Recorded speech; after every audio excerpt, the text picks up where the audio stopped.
नमस्ते जी। देश में चल रहा स्ट्रक्चरल रिफॉर्म्स का सिलसिला आज एक नए पड़ाव पर पहुंचा है। Transparent taxation, honouring the honest, 21वीं सदी के टैक्स सिस्टम की इस नई व्यवस्था का आज लोकार्पण किया गया है। इस प्लेटफॉर्म में फेसलेस असेसमेंट, फेसलेस अपील और टैक्स पेयर्स चार्टर जैसे बड़े रिफॉर्म्स हैं। फेसलेस असेसमेंट और टैक्स पेयर्स चार्टर आज से ही लागू हो गए हैं, जबकि फेसलेस अपील की सुविधा 25 सितंबर यानी दीनदयाल उपाध्याय जी के जन्मदिन से पूरे देश भर में नागरिकों के लिए उपलब्ध हो जाएगी। अब टैक्स सिस्टम भले ही फेसलेस हो रहा है, लेकिन टैक्स पेयर को ये फेयरनेस और फियरलेसनेस का विश्वास देने वाला है। ये सभी टैक्स पेयर्स को इस महत्वपूर्ण तोहफे के लिए मैं बहुत बहुत बधाई देता हूं और इनकम टैक्स विभाग के सभी अधिकारियों को, हर छोटे मोटे कर्मचारी को भी बहुत बहुत शुभकामनाएं देता हूं। साथियों, बीते 6 वर्ष में हमारा फोकस रहा है banking the unbanked, securing the unsecured और फंडिंग द अनफंडेड। आज एक तरह से एक नई यात्रा शुरू हो रही है। ऑनरिंग द ऑनेस्ट, ईमानदार का सम्मान। देश का ईमानदार टैक्स पेयर राष्ट्र निर्माण में बहुत बड़ी भूमिका निभाता है। जब देश के ईमानदार टैक्स पेयर का जीवन आसान बनता है, वो आगे बढ़ता है, तो देश का भी विकास होता है, देश भी आगे बढ़ता है। साथियों, आज से शुरू हो रही नई व्यवस्थाएं, नई सुविधाएं मिनिमम गवर्नमेंट, मैक्सिमम गवर्नेंस, इसके प्रति हमारी प्रतिबद्धता को और मजबूत करती है। ये देशवासियों के जीवन से सरकार को, सरकार के दखल को कम करने की दिशा में भी एक बड़ा कदम है। साथियों, आज हर नियम कानून को, हर पॉलिसी को प्रोसेस और पावर सेंट्रिक अप्रोच से बाहर निकालकर उसको पीपल सेंट्रिक और पब्लिक फ्रेंडली बनाने पर बल दिया जा रहा है। ये नए भारत के नए गवर्नेंस मॉडल का प्रयोग है और इसके सुखद परिणाम भी देश को मिल रहे हैं। आज हर किसी को ये एहसास हुआ है कि शॉर्टकट्स ठीक नहीं है। और हमारे यहां तो रेलवे स्टेशन पे लिखा जाता है, shortcut will you cut you short, गलत तौर तरीके अपनाना सही नहीं है। वो दौर अब पीछे चला गया है। अब देश में माहौल इस ओर आगे बढ़ रहा है कि कर्तव्य भाव को सर्वोपरि रखते हुए सारे काम होने चाहिए। सवाल यह है कि ये बदलाव आखिर कैसे आ रहा है? क्या ये सिर्फ सख्ती से आया है? क्या ये सिर्फ सजा देने से आया है? जी नहीं, बिल्कुल नहीं। इसके अगर मोटे मोटे तौर पर मैं कहूं तो 4 बड़े कारण हैं। पहला, पॉलिसी ड्रिवन गवर्नेंस। जब पॉलिसी स्पष्ट होती है तो ग्रे एरियाज मिनिमम हो जाते हैं और इस कारण व्यापार में, बिजनेस में और सरकार के और निर्णयों में भी डिस्क्रिशन की गुंजाइश कम हो जाती है। दूसरा, सामान्य जन की ईमानदारी पर विश्वास। तीसरा, सरकारी सिस्टम में ह्यूमन इंटरफेस को सीमित करके टेक्नोलॉजी का बड़े स्तर पर उपयोग। आज सरकारी खरीद हो, सरकारी टेंडर हो या सरकारी सेवाओं की डिलीवरी, सब जगह टैग इंटरफेस सर्विस दे रहे हैं। और चौथा, हमारी जो सरकारी मशीनरी है, जो ब्यूरोक्रेसी है, उसमें एफिशिएंसी, इंटीग्रिटी और सेंसिटिविटी के गुणों को रिवॉर्ड किया जा रहा है, पुरस्कृत किया जा रहा है। साथियों, एक दौर था जब हमारे यहां रिफॉर्म्स की बहुत बातें होती थी। कभी मजबूरी में कुछ फैसले लिए जाते थे, कभी दबाव में कुछ फैसले हो जाते थे, तो उन्हें रिफॉर्म कह दिया जाता था। इस कारण इच्छित परिणाम नहीं मिलते थे। अब ये सोच और अप्रोच दोनों बदल गई है।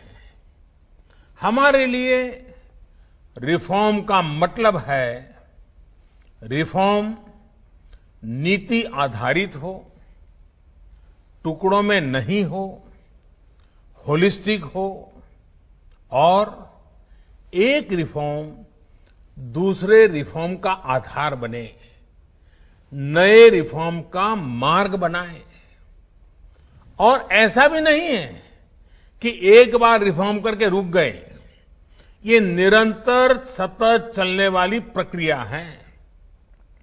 बीते कुछ वर्षों में देश में 1,500 से ज्यादा कानूनों को समाप्त किया गया है। ईज ऑफ डूइंग बिजनेस की रैंकिंग में भारत आज से कुछ साल पहले 134वें नंबर पर था। आज भारत की रैंकिंग 63 है। रैंकिंग में इतने बड़े बदलाव के पीछे अनेकों रिफॉर्म्स हैं, अनेकों नियमों कानूनों में बड़े परिवर्तन है। रिफॉर्म्स के प्रति भारत की इसी प्रतिबद्धता को देखकर विदेशी निवेशकों का विश्वास भी भारत पर लगातार बढ़ रहा है। कोरोना के इस संकट के समय भी भारत में रिकॉर्ड एफडीआई का आना इसी का उदाहरण है। साथियों, भारत के टैक्स सिस्टम में फंडामेंटल और स्ट्रक्चरल रिफॉर्म्स की जरूरत इसलिए थी क्योंकि हमारा आज का ये सिस्टम गुलामी के कालखंड में बना और फिर धीरे धीरे इवॉल्व हुआ। आजादी के बाद इसमें यहां वहां थोड़े बहुत परिवर्तन किए गए, लेकिन लार्जली सिस्टम का कैरेक्टर, उसकी चाल चलन वही रहा। परिणाम यह हुआ कि जो टैक्स पेयर राष्ट्र निर्माण का एक मजबूत पिलर है, जो देश को गरीबी से बाहर निकालने के लिए योगदान दे रहा है, उसको कटघरे में खड़ा किया जाने लगा। इनकम टैक्स का नोटिस फरमान की तरह बन गया। देश के साथ छल करने वाले कुछ मुट्ठी भर लोगों की पहचान के लिए बहुत से लोगों को अनावश्यक परेशानी से गुजरना पड़ा। कहां तो टैक्स देने वालों की संख्या में गर्व के साथ विस्तार होना चाहिए था, और कहां गठजोड़ की, साठगांठ की व्यवस्था बन गई। इस विसंगति के बीच ब्लैक और व्हाइट का उद्योग भी फलता फूलता गया।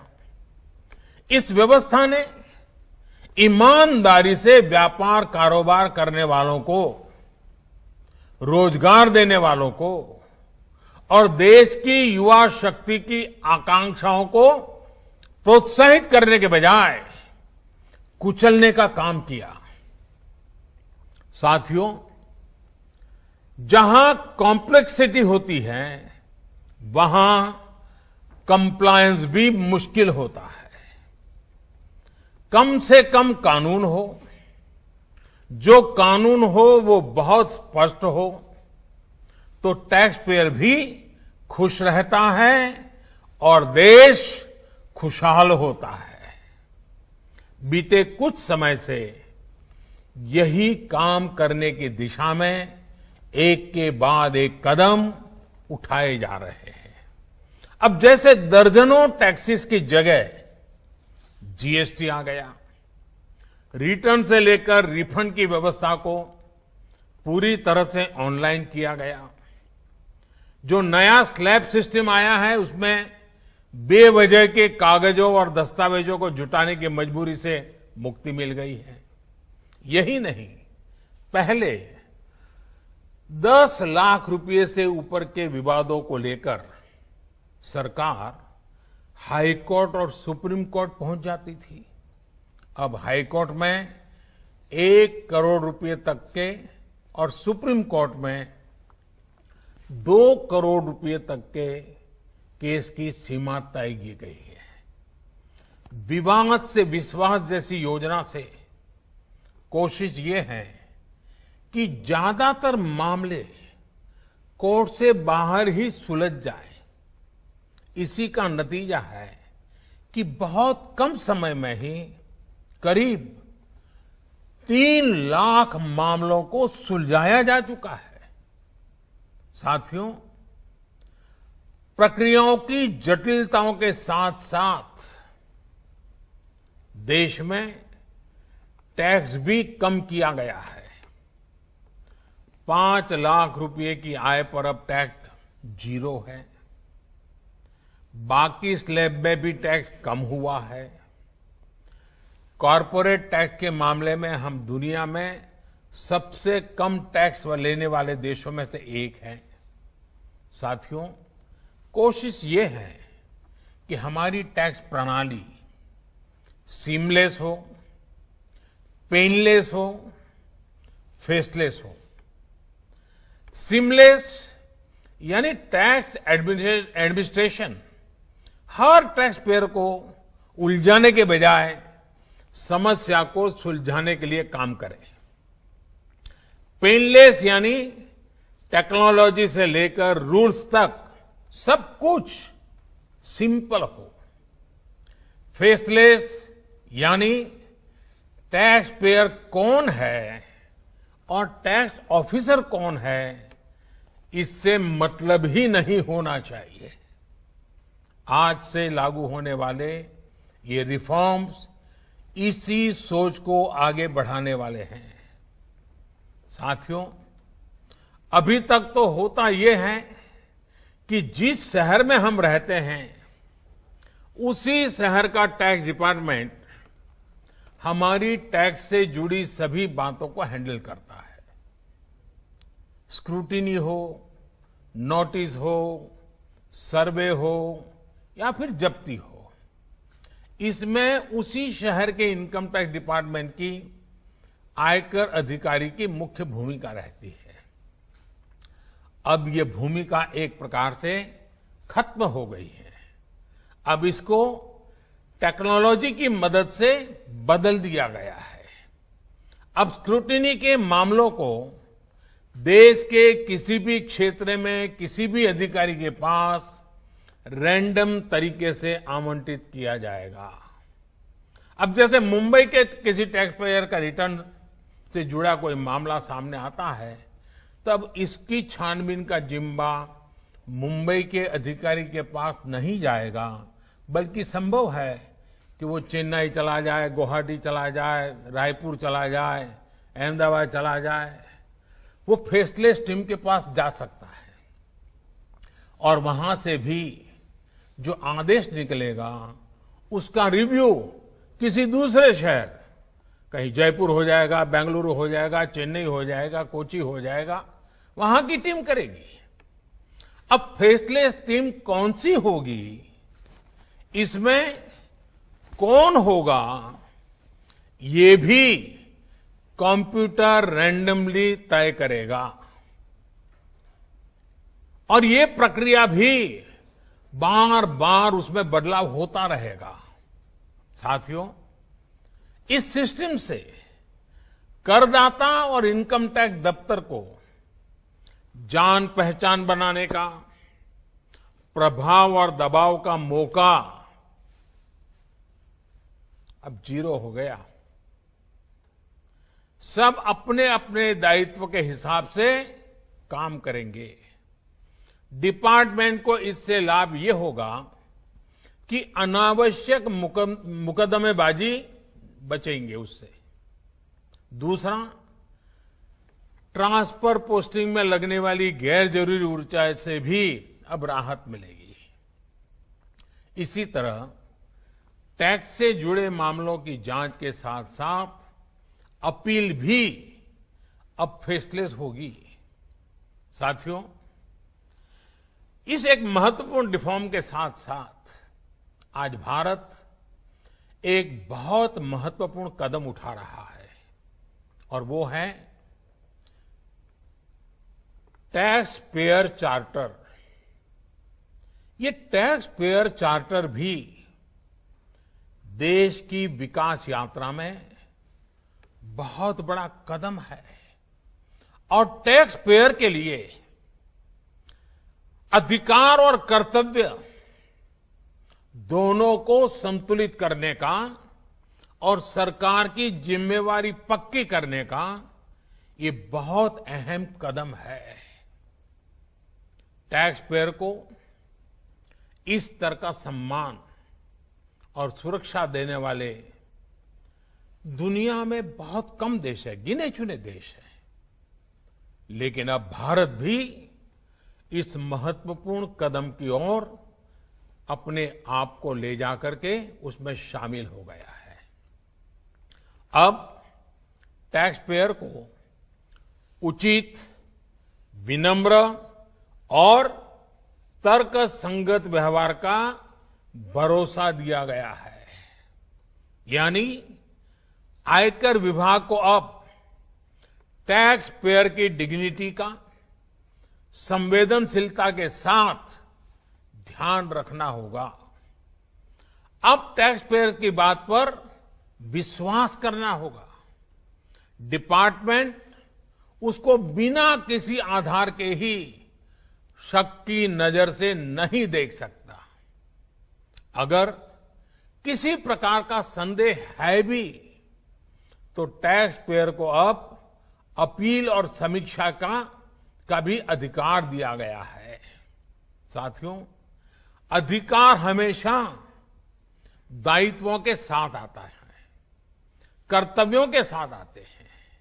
इस चार्टर में भी टैक्स पेयर से कुछ अपेक्षाएं की गई हैं। टैक्स पेयर के लिए टैक्स देना या सरकार के लिए टैक्स लेना ये कोई हक का अधिकार का विषय नहीं है, बल्कि ये दोनों का दायित्व है, जिम्मेवारी है, कर्तव्य है, रिस्पॉन्सिबिलिटी है।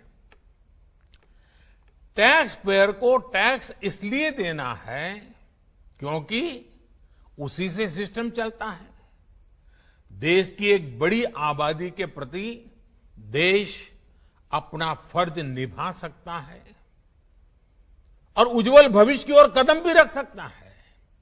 इसी टैक्स से खुद टैक्स पेयर को भी तरक्की के लिए, प्रगति के लिए बेहतर सुविधाएं और इंफ्रास्ट्रक्चर मिल पाता है।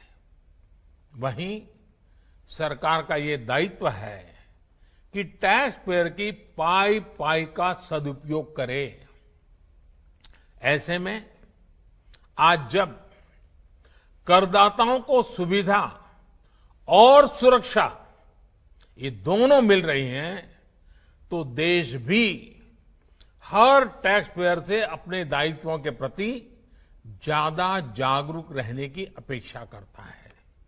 साथियों, देशवासियों पर भरोसा, इस सोच का प्रभाव कैसे जमीनी पर नजर आता है, ये समझना भी बहुत जरूरी है। वर्ष 2012-13 में जितने टैक्स रिटर्न होते थे उसमें से 0.94% की स्क्रूटनी होती थी। वर्ष 2018-19 में ये आंकड़ा घटकर 0.26% पर आ गया है। यानी केस की स्क्रूटनी करीब करीब 1/4 हो गई है, 4 गुना कम हुई है। स्क्रूटनी का 4 गुना कम होना अपने आप में बता रहा है कि बदलाव कितना व्यापक है। साथियों, बीते 6 वर्षों में भारत ने टैक्स एडमिनिस्ट्रेशन में गवर्नेंस का एक नया मॉडल विकसित होते देखा है। We have decrease complexity, decrease taxes, decrease litigation, increase transparency, increase tax compliance, increase trust on the tax payer. साथियों, इन सारे प्रयासों के बीच बीते 6-7 साल में इनकम टैक्स रिटर्न भरने वालों की संख्या में करीब 2.5 करोड़ की वृद्धि हुई है। ये वृद्धि तो बहुत बड़ी है, लेकिन इस बात का हम इनकार नहीं कर सकते हैं कि इसके बावजूद भी 130 करोड़ के देश में ये बहुत कम है, बहुत कम है। इतने बड़े देश में सिर्फ 130 करोड़ में से 1.5 करोड़ साथी ही इनकम टैक्स जमा करते हैं। 130 करोड़ में 1.5 करोड़। मैं आज देशवासियों से भी आग्रह करूंगा, जो सक्षम है उनको भी आग्रह करूंगा, भिन्न भिन्न करके व्यापार उद्योग के संगठन चलाते हैं उनको भी आग्रह करूंगा। इस पर हम सबको चिंतन करने की जरूरत है, देश को आत्मचिंतन करना होगा और ये हमारा आत्मचिंतन ही आत्मनिर्भर भारत के लिए आवश्यक है, अनिवार्य है। और ये जिम्मेदारी सिर्फ टैक्स डिपार्टमेंट की नहीं है, ये जिम्मेवारी हर हिंदुस्तानी की है, हर भारतीय की है जो टैक्स देने में सक्षम है, लेकिन अभी वो टैक्स नेट में नहीं है। वो स्वप्रेरणा से अपने आत्मा को पूछे, आगे आए। और अभी 2 दिन के बाद 15 अगस्त है। आजादी के लिए मरने मिटने वालों को जरा याद कीजिए। आपको लगेगा, हां, मुझे भी कुछ न कुछ देना चाहिए। आइए विश्वास के, अधिकारों के, दायित्वों के इस महत्वपूर्ण भावना का सम्मान करते हुए, इस प्लेटफॉर्म का सम्मान करते हुए नए भारत, आत्मनिर्भर भारत के संकल्प को सिद्ध करें। एक बार फिर देश के वर्तमान और भावी ईमानदार टैक्स पेयर को बहुत बहुत बधाई देता हूं, शुभकामनाएं देता हूं। और ये पहल, ये बहुत बड़ा फैसला लिया गया है। इनकम टैक्स के अधिकारियों को भी जितनी बधाई दे उतनी कम है। हर टैक्स पेयर ने इनकम टैक्स अधिकारियों को भी बधाई देनी चाहिए, क्योंकि एक प्रकार से उन्होंने अपने आप पर बंधन डाले हैं। अपने खुद की ताकत को, अपने अधिकारों को उन्होंने खुद ने काटा है। अगर इनकम टैक्स डिपार्टमेंट के अधिकारी इस प्रकार से आगे आते हैं तो किसको गर्व नहीं होगा? हर देशवासी को गर्व होना चाहिए। और पहले के जमाने में शायद टैक्स के कारण कुछ समस्याएं होगी, लोगों ने टैक्स देने के रास्ते पर जाना पसंद नहीं किया होगा। अब जो रास्ता बना है वो टैक्स देने की तरफ जाने का आकर्षक रास्ता बना है। और इसलिए आइए भव्य भारत के निर्माण के लिए इस व्यवस्था का लाभ भी उठाएं और इस व्यवस्था को जोड़ने के लिए आगे भी आए। मैं फिर एक बार आप सबका बहुत बहुत धन्यवाद करता हूं, अनेक अनेक शुभकामनाएं देता हूं। निर्मला जी और उनकी पूरी टीम को भी मैं बहुत धन्यवाद करता हूं कि एक के बाद एक देश के उज्जवल भविष्य के लिए लंबे अरसे तक प्रभाव पैदा करने वाले अनेक सकारात्मक निर्णयों का नेतृत्व कर रहे हैं। मैं फिर एक बार सबको बधाई देता हूं, सबका धन्यवाद करता हूं।